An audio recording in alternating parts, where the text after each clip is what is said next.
says tears on it. He's slurping little Penn State tears right now. Oh, I won't put that. I won't make you guys look at that the whole time. I'm sorry. I had to, but. All right. Good morning. Morning. All right. So give me my first slide. Can you do that? Okay, bye. All right, so it had happened. We started this sermon series called It Had Happened a couple weeks back. I started actually online on YouTube when we were away from each other, but now we are back together. And last week I started talking, I recapped a little bit, and I talked about chess. And most of you guys were like, I have no clue what chess is. I know checkers, but I don't know chess. Did anybody go home and actually look up chess and watch one of those chess matches where they're like slapping the little timer thing?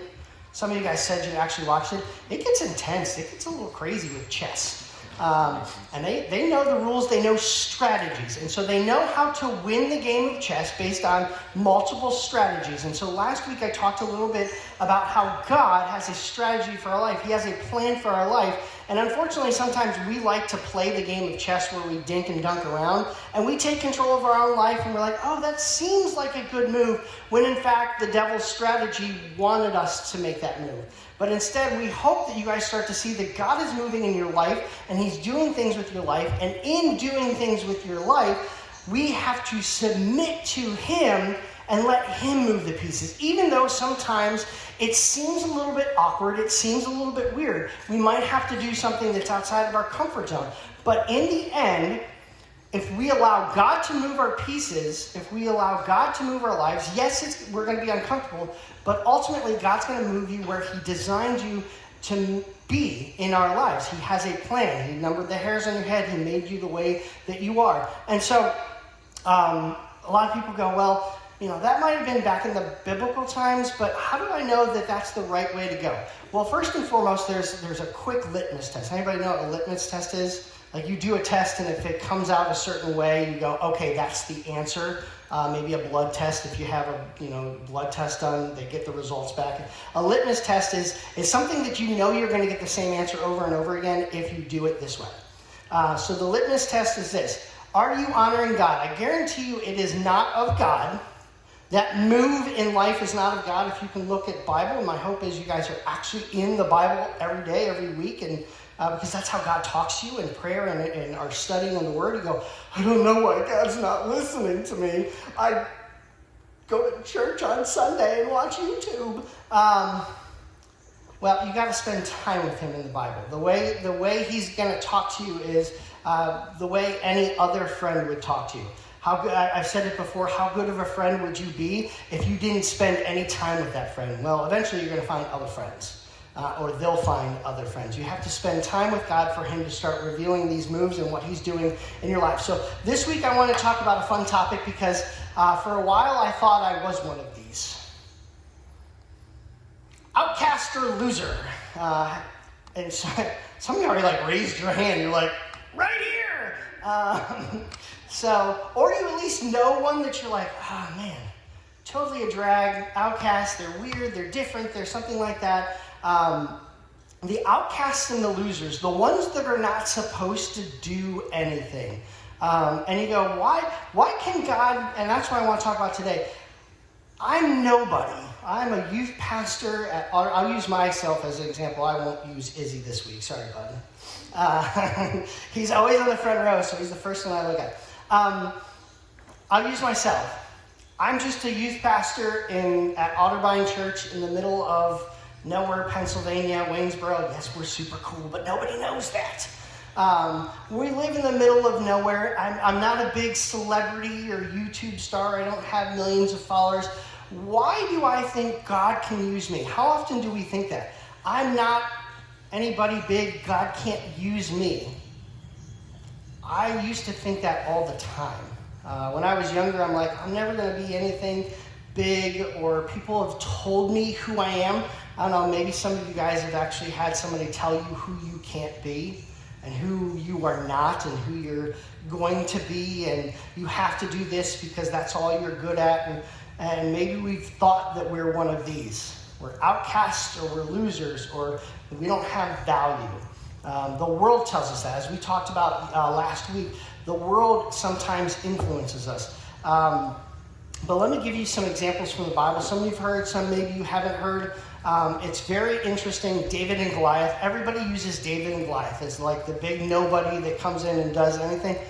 What I want you to understand before we get into each one of these stories is the fact that these losers, the reason why they did something amazing is because they either had a big faith in God, and they said, I understand who God is, and I'm going to listen to him and let him move my pieces. If he tells me to go, I'm going to go. There's a ton more. This was the off the top of my head list of people. So I went like David and Goliath. That's the big one. Everybody knows it. Like even if you've never been to church, for some reason, sports analogies always use David and Goliath. They're, this is the underdog, the team that's going to lose. I mean, Penn State fans, you guys know what I'm talking about right now. You're suddenly David against a lot of Goliaths. So I had to. You guys are 0-60.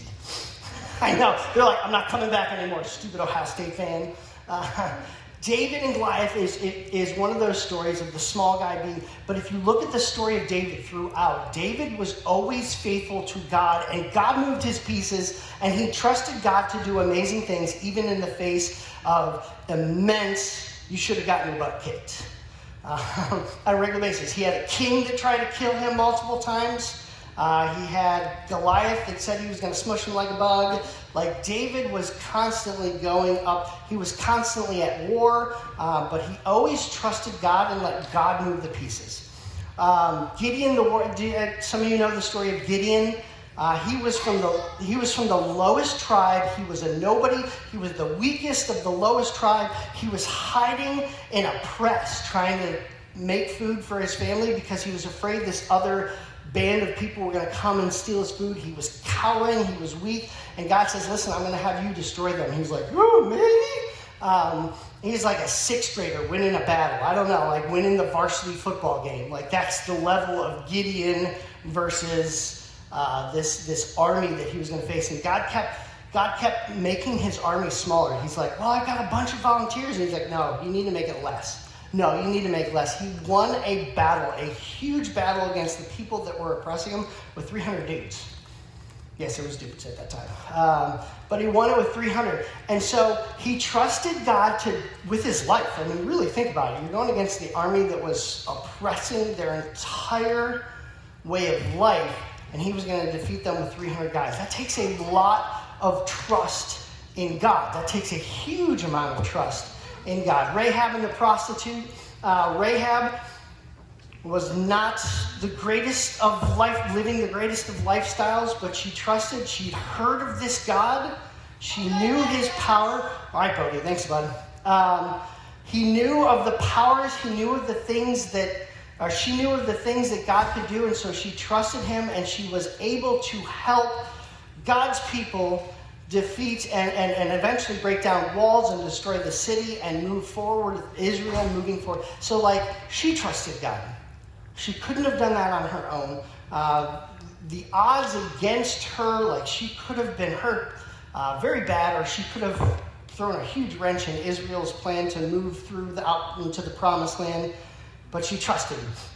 Matthew the tax collector, if you understand what tax collectors were, they were like somebody from the Waynesboro football team, giving the plays to Greencastle during the big football game and stuff like that. Matthew the tax collector betrayed his people by collecting taxes and making himself rich. He betrayed his people, and yet God used him. In fact, all the disciples. The disciples were the biggest losers and outcasts you could think of at the time. Matthew the tax collector being one of them.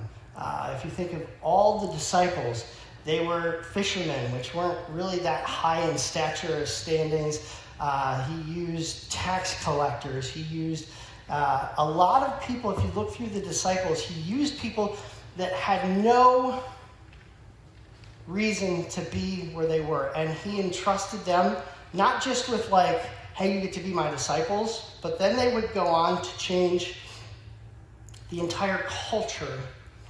Eventually the Roman Empire would fall because of the teachings they would continue on from Jesus. The woman at the well, she went and changed the hearts of a whole town but she was at the well because she was an outcast because of her sin.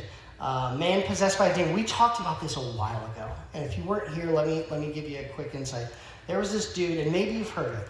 He was possessed by lots of demons. We're talking, when the demons spoke, they said, "We are legion, for we are many." He could break chains. Remember that week I had somebody come up here and try to break a chain? Who was that? That was Caleb, wasn't it? Try to break a chain. He's like, "I can't do it." This guy was regularly breaking his chains. He lived in a graveyard. He was crazy. Talk about an outcast. Nobody wanted to be near him. They would go roads around this guy. And Jesus healed him. And the guy wanted to follow him. And he said, "No, you outcast loser. I need you to stay here and tell your story." And when Jesus came back to that city and to that region, he fed 4,000 people. This is the second feeding, not the 5,000, but the 4,000. Jesus used him to convert 4,000 people within a couple of weeks because of his story, because of that. And I can go on. Jesus himself was he was born a nobody. I really think he was a carpenter. He was born to a small family in Bethlehem. He was a Nazarene. There was nothing exciting about him. He was not born into privilege. And so I go down this list because sometimes we think God can't use me. God won't use me. I've got this thing that I want to do in life, and I've got this thing that I'm going to do. And God is saying, listen, I can use anybody, because ultimately when I use somebody, it gives me glory. It gives God glory. So we have to start understanding that if we let God move our pieces, the pieces that move have to be God-honoring. David did the things that he did, except for when he sinned. Obviously, the Bathsheba thing was a bad thing. But God will move your pieces if you're willing to trust him to further his kingdom. In another couple of weeks, I'm going to, random acts of Christmas kindness. Who's done that before? Anybody done that? Oh, yeah. So we're going to hand out packets this year because obviously we can't jump into each other's car and zip around town and stuff like that. Some of you, if you choose to, that's up to you. We're going to give out packets. You guys can still do the random acts of Christmas kindness. It's just going to look a little bit differently. God can use you in those small ways because it is moving the kingdom forward. When we are used, if you look at all of those pieces, you go, wow, why not me, God? Why am I this way? Why am I ugly? Why am I this? Why am I that? When we start getting used by God, when God starts using us, it is always for his glory. So there's two things you got to start doing. First and foremost, you have to start entering into a relationship with him. You have to get into your devotions. Yes, you actually have to engage the God of the universe through reading the Bible or a devotional. You have to start praying to him and actually asking him, God, please reveal to me the moves in which you want to make in my life to bring the answers of who I actually am to the world. So first and foremost, you have to engage him. Secondly, you're going to have to get uncomfortable. It was not comfortable for David to go against Goliath. We used the big one there. It was not comfortable for the disciples who were nobodies to stand up to the religious leaders of the time and say, what you're doing is wrong and Jesus has the answer. It was uncomfortable for Rahab to hide 2 spies in her house under penalty of death, but to further Israel into the promised land eventually. It was uncomfortable to do some of those things. For some of you, it might even mean the ruin of a friendship. Because the uncomfortable thing is, hey, Jesus has changed my life and I want him to change your life. And they might go, that's stupid, I'm out. If you're going to be that religious freak, I'm out. But if you want to see the David and Goliath battles happen and the victories won and see the pieces moved in your life, why this happened, who God created you to be, you're going to have to engage him and you're going to have to get uncomfortable occasionally because he's going to make you do things that sometimes you don't want to. Oh, man, I don't want to. They're a loser and an outcast. Why would I spend any time with them? Because they need God now. But I want to go to whatever party. We've been in quarantine a gajillion years and I want to go do this with my friends. But this person is hurting right now and they need you to show up.